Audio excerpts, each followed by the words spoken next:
Hare Krishna, muito bem, são 7 horas e 10 minutos, vamos dar início então ao nosso estudo do Bhagavad Gita, né? Do livro Bhagavad Gita. Gente, eu vou pedir desculpas para vocês, tá? Estou com essa pequena falha aqui, vai permanecer assim mesmo, hoje vai ficar assim, tá bom? Muito bem. Eu vou fazer então inicialmente um mantra de referência a Vishnu, a suprema personalidade de Deus, o Senhor da criação, a mente suprema do universo, antes de entrarmos na conversa sagrada de Krishna com Arjuna, que é o texto do Bhagavad Gita. Om Namo Bhagavate Vasudevaya. Om Namo Bhagavate Vasudevaya. Om Namo Bhagavate Vasudevaya. Hare Krishna, Krishna Krishna, Hare Hare. Hare Rama, Rama Rama, Hare Hare. Muito bem. Esse mantra, Om Namo Bhagavate Vasudevaya, significa que eu ofereço minhas respeitosas reverências conscientemente à substância substancial divina, que é a substância fundamental da existência, a suprema verdade absoluta, a suprema personalidade de Deus, Vasudeva, a essência da pureza. Esse é o significado desse mantra que nós entoamos antes de dar início ao Mahamantra, ao estudo do Gita.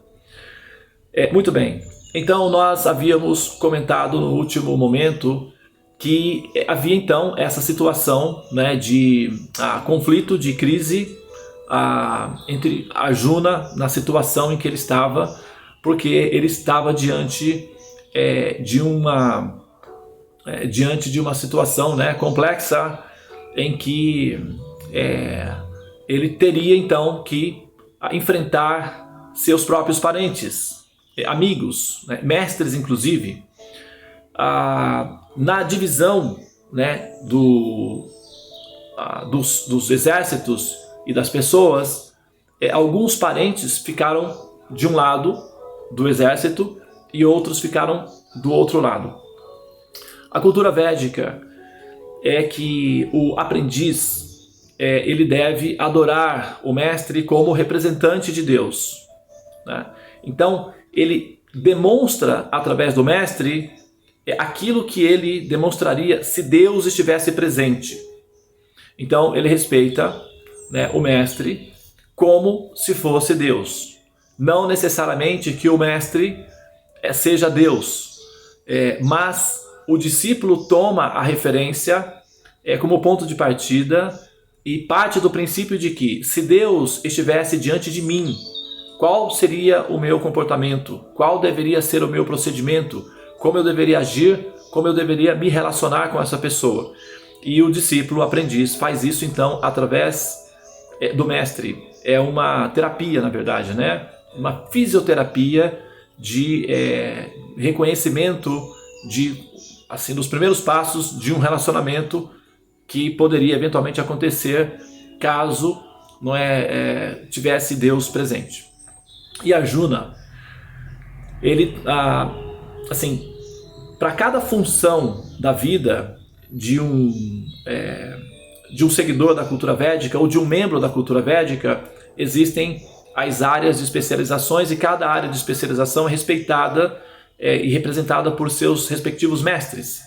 Por exemplo, Arjuna era um militar, então ele tinha um mestre de armas, ou seja, um guru, que era uma pessoa que ensinava ele a como manusear as armas e como, ao utilizar as armas, aplicar princípios morais, civilizados, de uma consciência que tende para a liberação. Todos os movimentos védicos têm essa função básica intrínseca.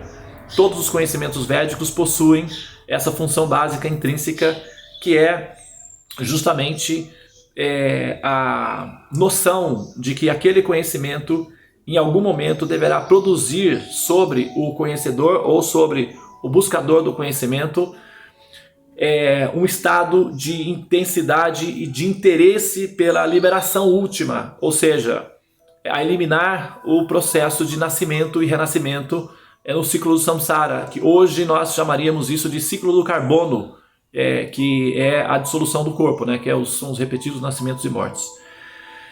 Bom, nesse caso, o que acontece? O discípulo, ao se relacionar com o mestre, seja na área da medicina, da filosofia, seja na área da matemática, ele sempre vai aproximar-se do mestre primeiramente com pranams, que é com as mãos postas, que indica, né? As mãos postas, se você observar, ela tem o formato de uma pirâmide, né? Desculpa, o formato de um triângulo, tá? Esse triângulo, né, nós temos aí 3 pontos, não é? E 3 é a base fundamental, né, do princípio matemático que constitui a realidade que nós chamamos de universo. E essa posição, ela emite, né, ela transfere para o sistema neurológico a informação de que, né, deve-se obedecer às regras gerais do universo para se atingir a perfeição, não é, do conhecimento, que é a ascensão, né? Então você tem 2 pontos e você, né, sobe para o 3º ponto, e dali você tem uma plataforma de lançamento onde se lança para outra realidade, que é a realidade acima da realidade básica, que é a prisão do estado de condicionamento, tá certo? Então, quando o discípulo se aproxima de forma reverencial, né, diante do mestre, então automaticamente todo o sistema, o aparato de inteligência fica atento para receber informações que levarão esse ser até a fase última do conhecimento, que é a liberação. Mesmo que ele não perceba esse movimento todo acontecendo, o movimento acontece independentemente do conhecimento do aprendiz ou não, né, já que esse conhecimento ele transcende o domínio sobre o conhecimento. Isso quer dizer que, muito embora a pessoa não entenda o que esteja fazendo, ainda assim os efeitos produzidos, que foram projetados para serem alcançados durante essa operação, acontecerão necessariamente, independentemente do conhecimento do aprendiz ou não. É como remédio, né? O paciente pode até não entender a fórmula do remédio, mas ele vai funcionar independentemente disso.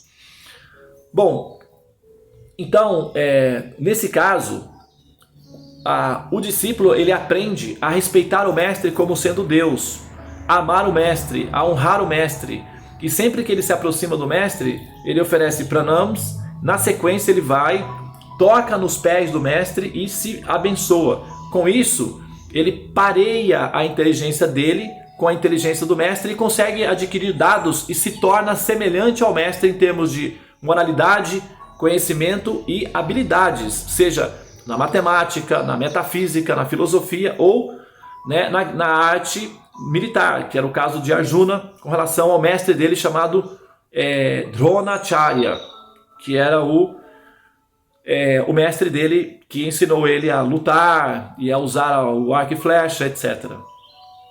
Bom, acontece que durante essa batalha, Dronacharya, o mestre de Arjuna, estava do outro lado do exército. E Arjuna teria que pegar uma flecha, mirar no coração do mestre e atirar a flecha para matar o mestre dele. Imagina, que situação conflituosa.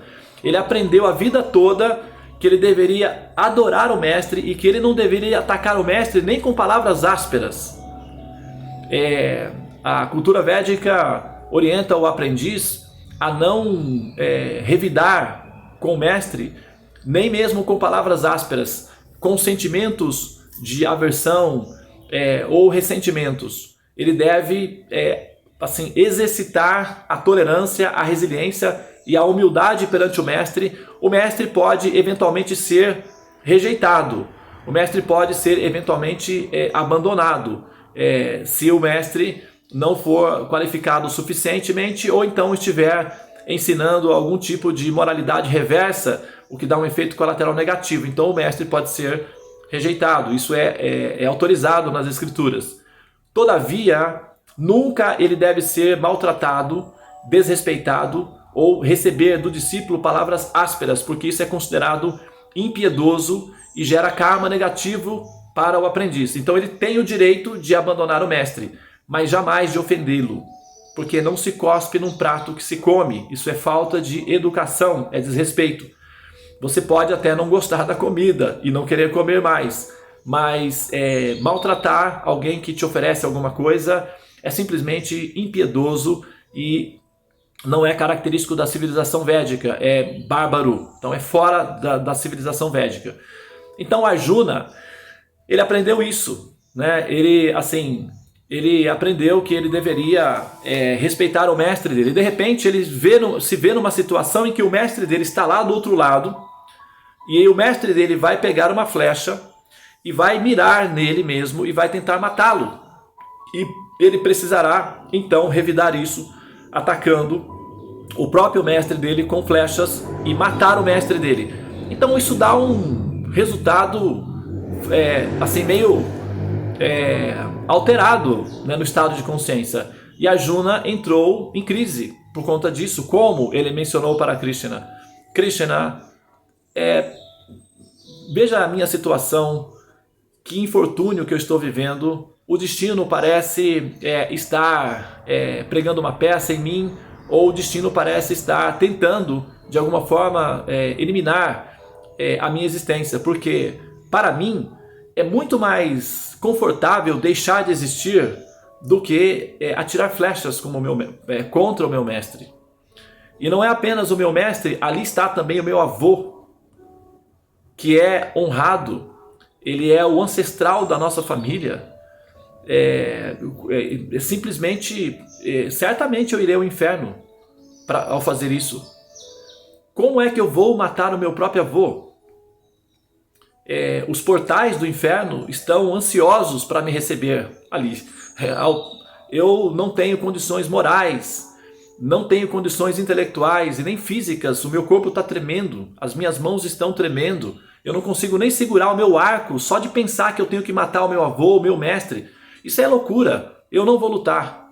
Eu simplesmente prefiro ir para a floresta e comer apenas folhas e morrer de inanição ou desidratação, me tornar um yogi renunciante, um mendigo, renuncio a tudo, renuncio a todas as opulências a que eu tenho direito, a todos os direitos políticos aos quais eu, como administrador da classe de kshatriyas, tenho direito. Prefiro me tornar um mendigo e comer junto com os mendigos a que agir de tal maneira impiedosa contra as escrituras, porque isso vai de encontro às escrituras. Não tem nenhuma menção nas escrituras que me orientam a matar o meu próprio mestre e os meus ancestrais, matar os meus parentes. Esses homens todos possuem mulheres com filhos, e se eu matá-los, essas mulheres ficarão desamparadas, e onde as mulheres são desamparadas, onde elas não são protegidas adequadamente,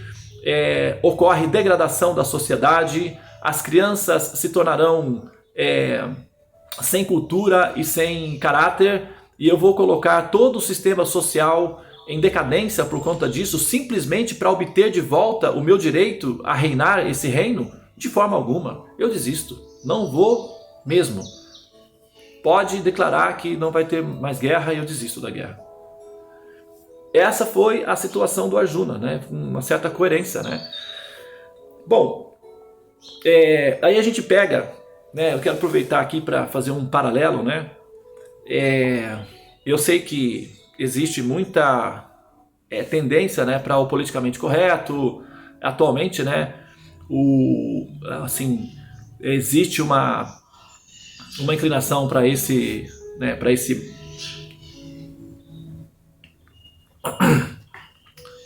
posicionamento, mas em alguns momentos mostrar as diferenças das coisas é uma questão simplesmente de coerência e bom senso. O politicamente correto não significa necessariamente que você coloca todos numa plataforma semelhante, não é? É politicamente correto não maltratar, não ofender, não machucar um prisioneiro?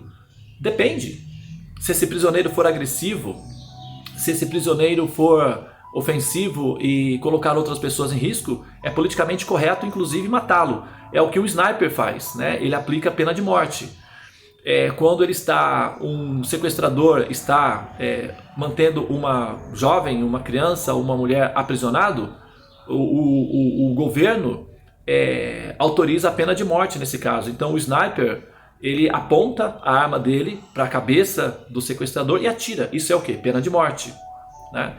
Então, é politicamente correto matar em determinadas circunstâncias.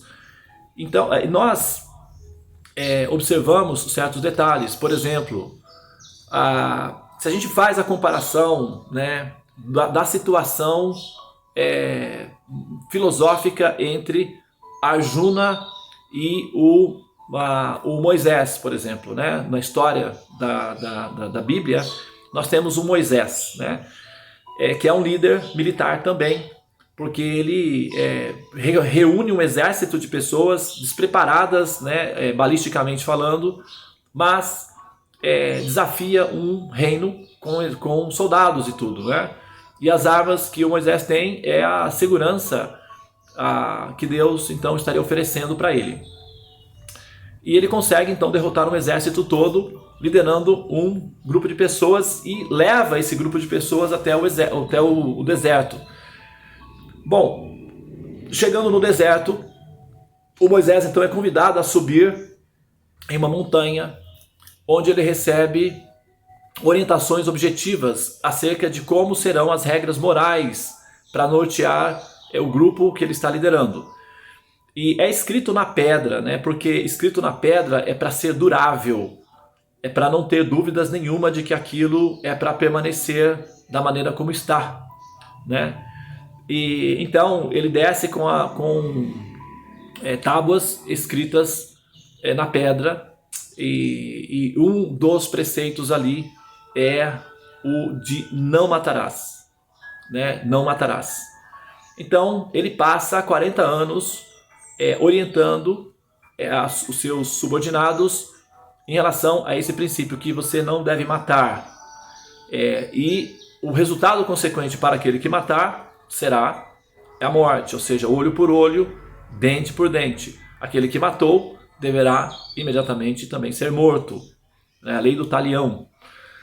Muito bem. Então passaram-se 40 anos com Moisés orientando e ensinando as pessoas que matar não é correto. Então era uma sociedade pacifista e vegetariana, inclusive, porque eles foram orientados a não se alimentar de nada a não ser era um pão de mel, né, que eles recebiam diariamente, um pão de mel chamado maná, e eles bebiam uma água, uma espécie de água mantrificada, né, uma água potencializada, nutritiva, né, e eles bebiam dessa água, eles ficavam nutridos, satisfeitos, e eles comiam pão de mel pela manhã, e pão de mel acho que pela noite também. O maná, né, era um pãozinho de mel, uma massazinha que eles reuniam e comiam. Então eles eram vegetarianos e ao mesmo tempo eles eram veganos, na verdade, né? Nem vegetarianos, eles eram veganos. E bebiam então essa bebida que produzia neles, era um calmante natural, eles bebiam essa água, eles ficavam calmos, felizes, satisfeitos e tal, e eles eram vegetarianos, eles eram felizes, eles não matavam. Bom, eles estavam indo para a direção da Terra Prometida, e chegando então no local que seria a Terra Prometida, o Moisés foi levado até uma certa posição e foi mostrado a ele o local onde eles deveriam se instalar, né? E esse local já havia uma população residente do local. E era uma população que vivia ali na beira do rio, né? E eles produziam, enfim, tinham alimentos, etc. Era um local relativamente fértil e agradável. O Moisés recebeu a seguinte orientação então, naquele momento: Moisés, olha, essa é a terra que eu estou oferecendo. Só que tem um problema, lá embaixo está cheio de pessoas vivendo na terra. Então o que você deve fazer? Você deve descer, você deve enviar os seus filhos, parentes, soldados, e você deve então matar todos, né? Você deve matar as mulheres, crianças, animais, velhos, mata todos e toma posse da terra. O Moisés ouviu essa orientação e, como ele estava acostumado a seguir as orientações, né, sem questionamentos, porque afinal de contas você está lidando com uma força sobrenatural, e apesar de que no primeiro encontro de Moisés com essa força sobrenatural, ele questionou, né, essa força sobrenatural, que ele se aproximou da sarça ardente e ele estava calçado, né, de sandálias. E ele foi se aproximando, né, ele ouviu a voz: Moisés, aproxime-se. E na medida que ele ia se aproximando, a voz, né, na força sobrenatural, Deus falou para ele: tire as sandálias. E imediatamente ele questionou: por que eu deveria tirar as sandálias? Daí então ele ouviu: porque esse é um local sagrado e humildade é bem-vinda. Então, por favor, tire as sandálias. Ele tirou as sandálias. E então ele entrou. E o Moisés, depois ele começou, né, a obedecer todos os preceitos dele. Argumentava no início, né? Não, mas não vai dar certo. Se eu fizer isso, o faraó vai fazer aquilo. Até que a voz: então, Moisés, você faça apenas o que eu estou te falando e pronto. Pare de ficar questionando. Então, e ele passou a agir assim. Foi fazendo o que foi orientado e foi dando tudo certo. E ele se acostumou a esse ritmo de ouvir orientações sem questionar. Quando ele chegou lá em cima e viu a população e foi orientado para ele para enviar soldados e matar as pessoas, ele simplesmente organizou o exército dele e deu as seguintes orientações: agora deve-se descer e matar todos. Só que nesse momento o Moisés ele não entrou em crise em relação às orientações originais, porque ele passou 40 anos orientando a população dele. 40 anos é o tempo suficiente para você educar um adulto, né? De 0 a 40 anos, um adulto fica formatado, né? Completamente formatado. Na prática da não violência, do ahimsa, da paz, não é? E de repente agora você tem um grupo de pessoas pacificadas, vegetarianas, que de repente se tornam assassinos de uma hora para outra, né? São orientados a se tornarem assassinos. E o Moisés, ele não questionou Deus nesse momento. Ele poderia ter questionado, né? Ele poderia ter entrado em crise também e pegado, né, a placa, as leis que eram nas formas de pedras, né, estavam bem estabelecidas, e ele poderia ter apresentado perante Deus. Mas nós temos um preceito que nos impede de fazer isso, meu Senhor. Eu sinto muito, como é que nós vamos fazer isso?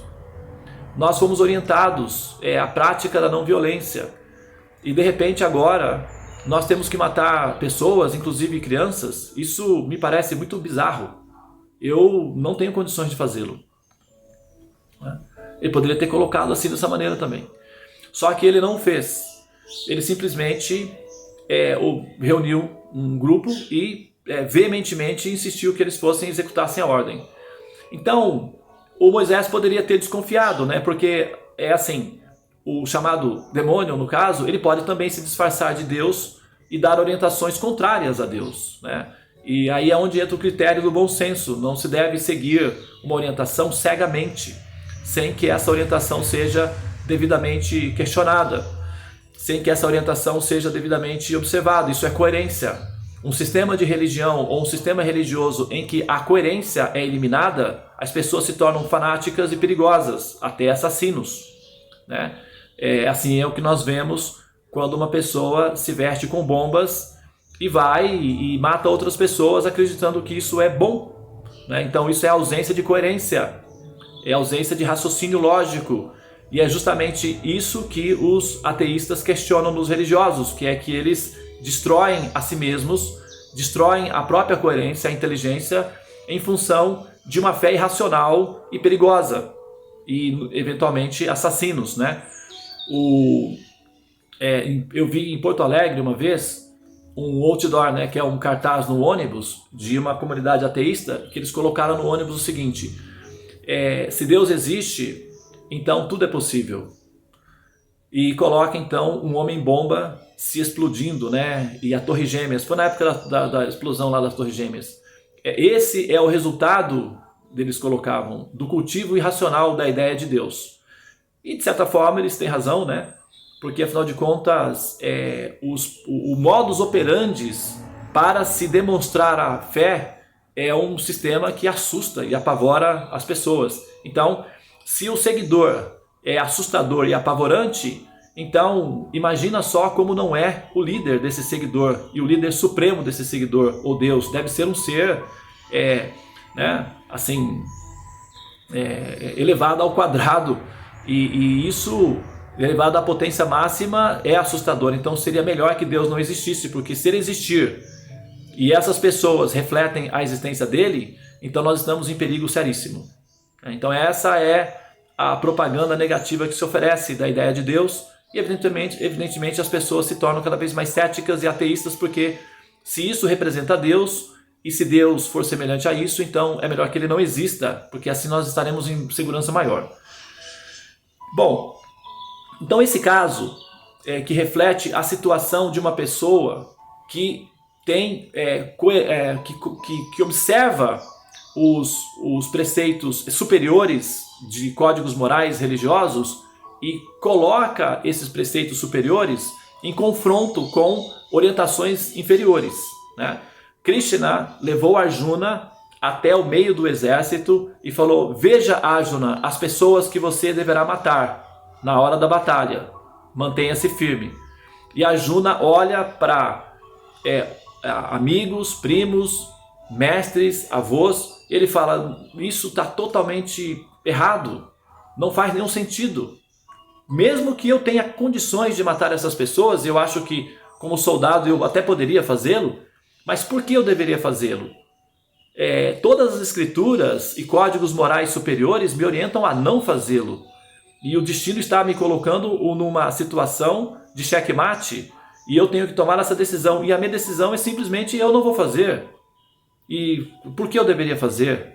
E agora eu estou consciente da dimensão da estupidez que é essa guerra. Não vai haver guerra nenhuma. Eu me tornarei um mendigo. Prefiro ser humilhado a que ser um assassino. Para mim, não dá. Então, a diferença de um devoto de Vishnu e um seguidor de Deus são considerações que a gente não é necessariamente uma deterioração do posicionamento, mas é uma análise crítica. É necessário fazer a discriminação entre as coisas para poder entender o caminho que nós vamos adotar a partir de um determinado ponto de vista. Tudo é filosofia, tudo é conhecimento, e a gente absorve conhecimentos de acordo com o nosso entendimento. Então uma coisa boa pode ser superada por uma coisa melhor. E a posição de Arjuna, do ponto de vista ético, na hora de usar da violência, é uma posição superior em relação à posição daquela situação em que Moisés se encontrou. Então, se nós temos que observar a superioridade moral e intelectual de Moisés com a de Arjuna, muito embora Moisés seja um devoto de Deus ou uma pessoa respeitável, Arjuna se posiciona de uma maneira mais coerente perante Deus, porque Krishna era Deus, né? E o Moisés estava diante de Deus e ele poderia estar sendo testado por Deus, né? Moisés, e agora? Desce e mata todos. E ele simplesmente foi, mas ele poderia ter questionado também Deus: mas meu Senhor, você pediu que nós não matássemos, e agora temos que matar, por favor, ou refaça as leis para que eu não me comprometa, ou explique adequadamente o que está acontecendo, porque isso é muito estranho. Poderia ter sido um teste que o próprio Moisés não passou. Inclusive, me parece que isso é possível porque, no final das contas, o Moisés ele seguiu as orientações, porém ele foi proibido de entrar na Terra Santa. Ele ficou de fora, né? E faleceu. Ele recebeu pena de morte. Então ele cometeu um erro grave, ele foi o líder de um assassinato, de um genocídio, e como consequência disso, ele sofreu pena de morte, ele morreu, né? O que foi que aconteceu com Saddam Hussein, com o Slobodan Milošević, né? E os carrascos do nazismo, eles receberam pena de morte. E o Moisés também passou pela terapia da pena de morte naquele momento, porque ele foi impedido de entrar na terra e ao mesmo tempo ele também recebeu pena de morte, ele morreu e foi impedido de entrar na terra. E a consequência desse ato, digamos assim, incoerente em relação aos preceitos de paz e não violência, é que até hoje os filhos de Moisés sofrem os efeitos colaterais de uma decisão, assim, talvez, né, uma decisão errada.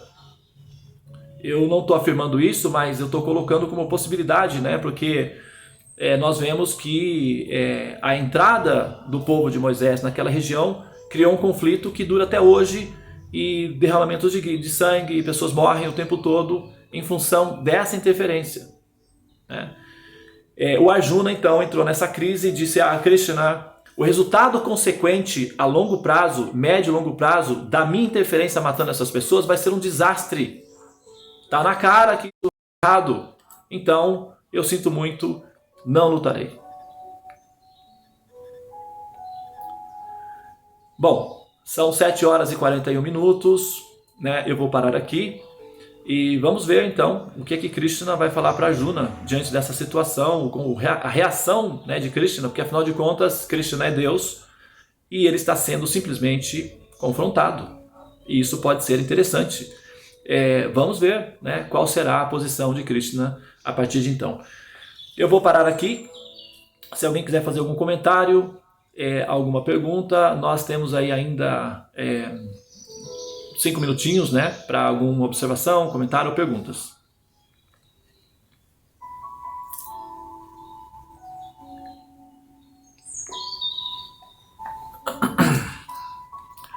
Muito bem, não temos perguntas, não temos comentários, então vamos dar a luz, né? Chegou a hora do parto, a hora da partida.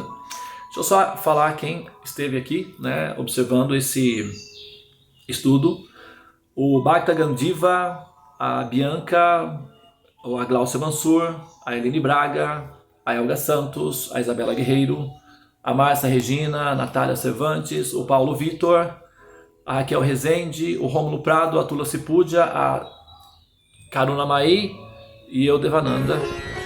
Participamos então desse Jagya, que é o sacrifício da inteligência para conhecer a mente do Supremo. E no próximo capítulo vamos ver qual vai ser a reação de Krishna diante dessa provocação, né, que Arjuna colocou. Hare Krishna, Namastê, tenha um bom dia para todos e a gente se vê amanhã.